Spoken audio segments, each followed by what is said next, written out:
Price Lord. எப்படி இருக்கீங்க? நல்லா இருக்கீங்களா? இந்த நாள் சந்தோஷமா இருந்ததா?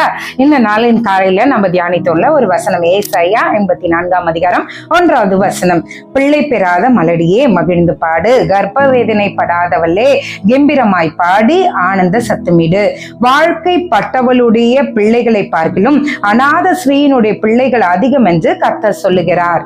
அந்த வசனத்தை குறித்து நம்ம பார்த்தோம். என்னன்னா, பிள்ளை பெறாத மலடியே மகிழ்ந்து பாடு. இன்னைக்கு இதை பார்த்து கொண்டிருக்கிற தாய்மார்களே, திருமணமானவங்களே, நான் உங்களை பார்த்து சொல்றேன், நிறைய பேருக்கு பிள்ளை இல்லாம இருக்கும். ஆண்டவர் இதே வசனத்துல சொல்றாரு, அநேக அநாத பிள்ளைகள் அதிகம் என்று கர்த்தர் சொல்கிறார். அநாதை பிள்ளைகள் நிறைய பேர் இருக்காங்க. ஆண்டவர் சொல்றாரு, ஆண்டவர் லீட் பண்ணாருன்னா பிள்ளைகளை எடுத்து நீங்க வளர்க்க ஆரம்பிங்க.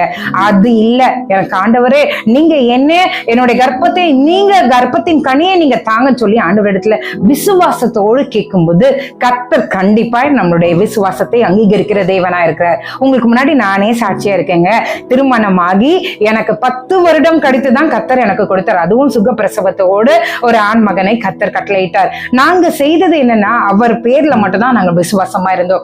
ட்ரீட்மெண்ட்டோ எந்த காரியங்களுமே கிடையாது. எனக்கு முதலாவது குழந்தை நீங்க பாத்தீங்கன்னா, அந்த டியூப்ல இருந்து ஹெக்டோபிக் பிரெக்னன்சி ஆயிடுச்சு. அந்த டியூபை கட் பண்ணி எடுத்துட்டாங்க. ஏன்னா அது கெட்டு அழுகி போனதுனால அந்த டியூபையே எடுத்துட்டாங்க. எனக்கு பிள்ளை அடுத்தது தங்குன்றதே ஒரு பெரிய கேள்விக்குறியா இருந்தது. ஆனா நானும் என்னுடைய கணவனாரும் எந்த ட்ரீட்மெண்ட்டும் எங்கேயும் போல, நாங்க ஆண்டவரை நோக்கி மட்டும்தான் நாங்க பார்த்தோம். அப்பா, நீங்க திருமணம் ஆன அடுத்த நாளே எனக்கு கர்த்தர் ஒரு வாக்கு கொடுத்தார். என்ன, ஒரு சகோதரியின் மூலமாக கொடுத்தா, உனக்கு ஒரு ஆண் பிள்ளையை கொடுப்ப, அதனுடைய பேர் சாமுவேல் என்று சொன்னார். அவ்வளவுதான். அந்த பேரை மட்டும்தான் நான் வைத்து கொண்டு நான் ஜெபிக்க ஆரம்பித்தேன். 10 வருடங்கள் போச்சுங்க. 1 வருடம் 2 வருடம் இல்ல, 10 வருடங்கள். ஆனா இதற்கு நடுவுல நாங்கள் விசுவாசமாய் காரியங்களை செய்தோம். என்ன காரியங்களை செஞ்சோம்னா, நாங்க காணிக்கை போடும்போது கூட, சபையில காணிக்கை போடும்போது கூட, எனக்கு ஒரு பிள்ளை இருந்தால் அவன் காணிக்கை போடுவானே, அந்த காணிக்கையை நான் சேர்த்து போடுகிறேன். கர்த்தாவே நீர் கொடுத்தாலும் ஓகே, கொடுக்காட்டியும் ஓகே, நான் விசுவாசத்தோட எனக்கு கொடுக்கிற சாமுவேலுக்காக நான் இந்த காணிக்கை போடுறேன்னு சொல்லிட்டு நான் காணிக்கை போட ஆரம்பித்தேன்.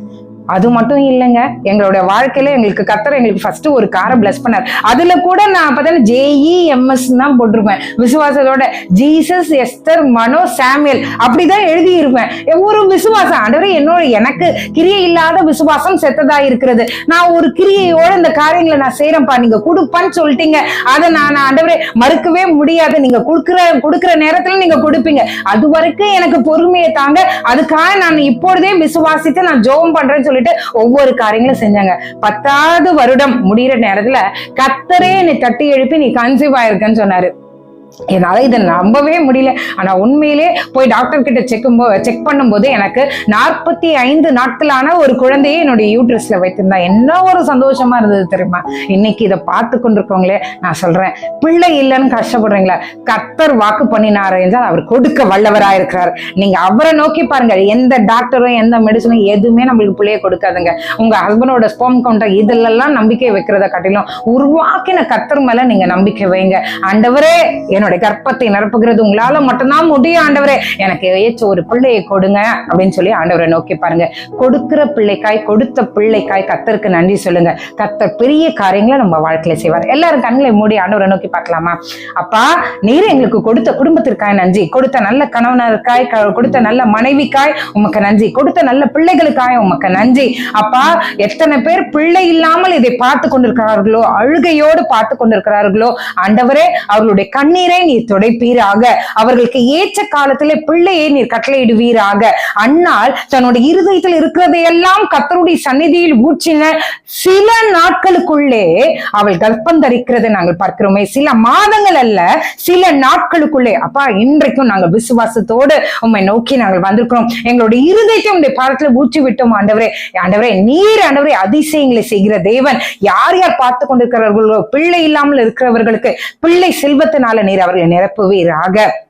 அப்பா, இந்த இரவுல ஆண்டவரே, ஒரு வயதானவரை நான் பார்க்கிறேன், உங்களுக்கு தலைவலி, ஒற்றை தலைவலினாலே நீங்க கஷ்டப்பட்டு கொண்டிருக்கீங்க. இந்த நேரத்துல கர்த்தருடைய கருணை கரம் உங்களை தொடுகிறதை நான் பார்க்கிறேன். இயேசுவின் நாமத்தினாலே அந்த தலைவலியிலிருந்து அவங்களுக்கு விடுதலை கொடுப்பீராக. அப்பா, நல்ல நிம்மதியான ஒரு உறக்கத்தை நீர் கட்டளையிடுங்க. காலை எழுந்து உங்க நாமத்தை நாங்கள் மகிமைப்படுத்த கிருபை செய்யுங்க. எங்களுக்கு சாட்சி உள்ள வாழ்க்கையை நீங்க தாங்க ஆண்டவரே. எல்லா சொந்த கரத்துல ஒப்பு கொடுக்கிறோம். இயேசுவின் மூலம் ஜெபம் கேளும் நல்ல பரமபிதாவே. ஆமேன், ஆமேன், ஆமேன். God bless you.